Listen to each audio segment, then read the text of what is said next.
Flávio Bolsonaro veio a público, numa coletiva, falar que realmente o Xandão quebrou o acordo. Ele confessa. Cara, ele confessa. É descarado nesse nível. E aí, vamos lá. Vamos ler o título. Deputado bolsonarista envia ofício à CBF pedindo a convocação do Neymar.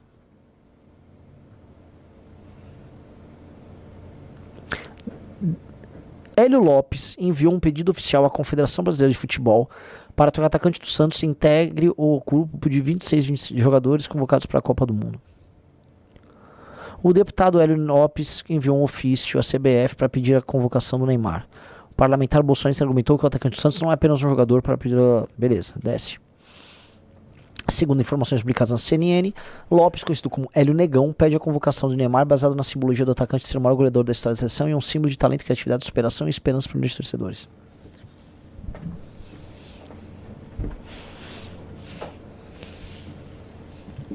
Vocês entendem por que a gente montou um partido e assim, por que nós precisamos chegar ao poder desesperadamente? Porque a opção são pessoas que tomam detergente ou que ganham dinheiro sobre outros que tomam detergente. São vendedores de chinelo, aproveitando de ondas de cancelamento de marcas.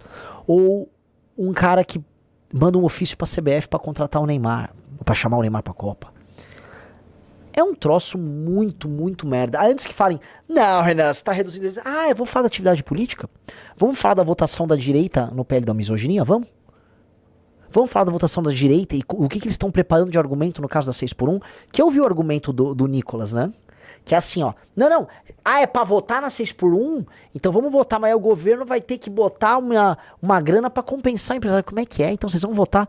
Não é sobre compensar o não empresário, é sobre diminuir a produtividade do Brasil, seu mongol. Esse Nicolas ficou falando, não, esse cara vai ser presidente da República. Como é que pode um cara querer ser presidente da República argumentando isso? Isso é um argumento que uma criança não dá. Você sabe o argumento dele? É assim, ó. Tem um PL que vai diminuir a carga de trabalho, o número de horas trabalhadas para quem é CLT por semana. Reduz a carga. Num país em que as pessoas são pouco produtivas e pobres e que a formalização tá caindo, tá? Aí ele fala, já sei, eu quero votar a favor da 6x1 porque eu não quero ser cancelado, porque ele só pensa em ser famoso. Mas eu preciso mostrar que eu não sou de esquerda. Então o que eu vou fazer? Eu vou falar que o governo vai ter que compensar. Como é que o governo vai compensar, Rafael Almeida Rizzo? Vim impostos? Aí ele vai cobrar imposto do Brasil produtivo pra sustentar a empresa. O que ele tá falando? Segundo o parlamentar, empurrar a conta para as empresas pode causar desemprego, informalidade e uma crise econômica. Isso não tem nenhum sentido. Apenas entremos todos com um projeto para reduzir a todas as normas estúpidas da CLT. Vamos facilitar a contratação de pessoas. Apenas se opõe a essa mentira. Isso é uma mentira vinda do governo federal.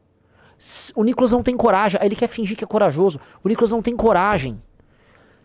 É só burrice atrás de burrice. É só picaretagem, é só malandragem. Ninguém tá preocupado com o Brasil. Tá todo mundo preocupado com a própria imagem. É um bando de narcisista, cara.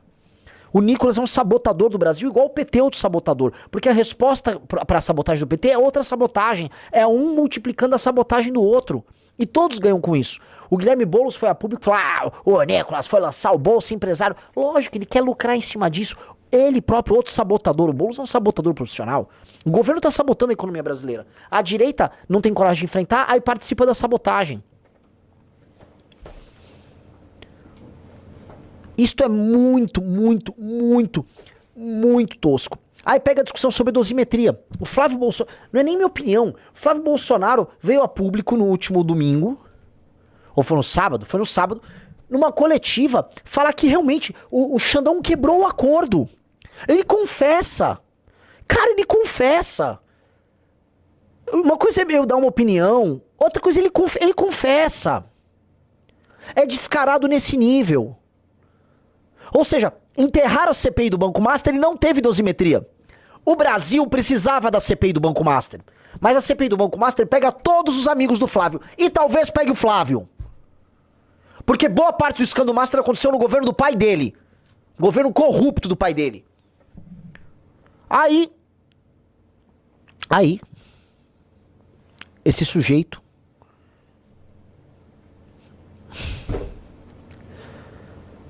vem a público brigar. Não, o Xandão quebrou o acordo. Então tinha acordo. Cara, vamos lá. E mais uma vez, sempre ele, Alexandre de Moraes. Eu acho estranho porque foi o próprio Alexandre de Moraes que escreveu o texto que foi aprovado no Congresso Nacional da dosimetria. Foi o próprio Alexandre de Moraes que interditou o debate no Legislativo, tanto na Câmara quanto no Senado, porque nós queríamos anistia ampla, geral e restrita. Aí, estranhamente, né, o relator lá na Câmara, que tem muita proximidade com o Alexandre de Moraes, parecia que recebeu ligações diretamente dele sobre o que poderia ou não poderia estar nesse texto da dosimetria. Portanto, feito, segundo o próprio relator Paulinho da Força, dizia que o texto que nós aprovamos na Câmara dos Deputados e no Senado foi um texto autorizado pelo Alexandre de Moraes. E agora, muito estranhamente, ele vai dar essa canetada, não sei detalhes, estou sabendo agora exatamente qual foi o fundamento, não sei. Mas parece mais uma vez um jogo combinado, mais uma vez é a democracia que fica abalada, é uma decisão do Congresso Nacional, em sua grande maioria, defendendo a lei da anistia e uma canetada monocrática, mais uma vez, o ministro do Supremo devolve a decisão de nós, os verdadeiros representantes do povo. Mas o Brasil parece que está se acostumando com isso, mas nós não vamos nos acostumar. Você vai acostumar, brother. Você é isso. Você é fruto disso. Você só é senador porque você e teu pai fizeram um acordo com o STF e brecaram as investigações sobre o escândalo da rachadinha. Brecaram primeiro com o Dias Toffoli, que tirou as provas coletadas pelo COAF, e depois o Gilmar, de maneira vergonhosa, rasgando a legislação brasileira, falou assim, ó, pra vocês entenderem como parou o negócio da rachadinha. Porque ele fala, não, as investigações pararam, tá?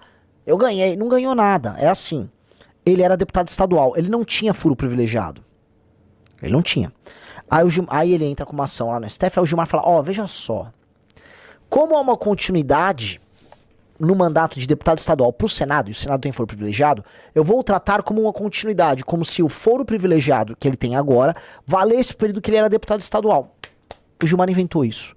Com base nisso, o caso da rachadinha sai da Justiça Estadual e do Ministério Público e vai pra ele. Por isso que a família Bolsonaro faz campanha pro irmão do Gilmar. Por isso que eles nunca falam uma vírgula do Gilmar. O Flávio só está solto por causa do Toffoli e do Gilmar Mendes. Isto é óbvio. Aí vem falar que tá revoltado. Ele mesmo anuncia que houve um acordo com o Xandão e que o Xandão descumpriu o acordo com ele. E o acordo envolvia acabar com a CPI do Master, limar a CPI do Master e e passar a dosimetria. Aí o Xandão, beleza, cumpre aí o de vocês. Eles cumpriram, beleza, agora eu vou derrubar aqui. O que eu vou falar, né? Eu imagino um cara que tá preso lá, segurando as grades assim, né? Com a caneca, sabe, fazendo vrr, vrr, vrr, vrr, igual nos filmes. Ah, então teve um acordo com o Xandão, agora o Xandão passou a mão na bunda deles de novo. Sim, passou. E aí esse cara quer ser presidente.